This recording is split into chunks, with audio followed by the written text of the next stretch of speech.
Ante a falla de resposta por parte da Consellería do Mar, os bateiros de Cabo de Cruz solicitaron apoio ao Concello de Boiro para obter información sobre os pasos dados pola Administración para solucionar o problema xurdido entre mexilloeiros e percebeiros sobre as zonas de extracción de mexilla. Os bateiros, ao non ter resposta, puxéronse en contacto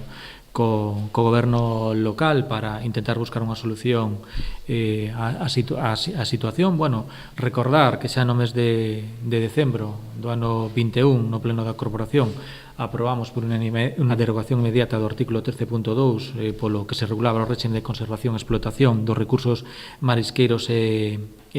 algas, e, bueno, isto que impón cambios no marco legal na recollida de mexilla, unha problemática neste momentos para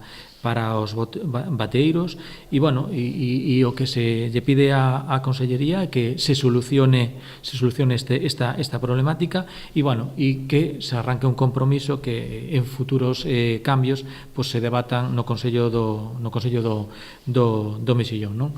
Dende o sector demandan que se estuden aquelas zonas do litoral que sí presentan cría de mexillón e non percebe, pero que de momento permanecen pechadas. O que nos trasladan o sector bateiros é que había un compromiso da Consellería de estudiar zonas do litoral con cría que non tuveran percebes para poder desenvolver o seu traballo, pero a situación segue sin estar solucionada. Supostamente hai zonas donde xa se lle comentou á Consellería que estaban libre percebes e que se podían coller a mexilla e, bueno, non se lle dou unha solución. O alcalde amosou a súa preocupación ante o prexuízo que se lle está a ocasionar a un sector fundamental para a economía de Boiro, que é o principal produtor de mexillón da Ría de Arousa.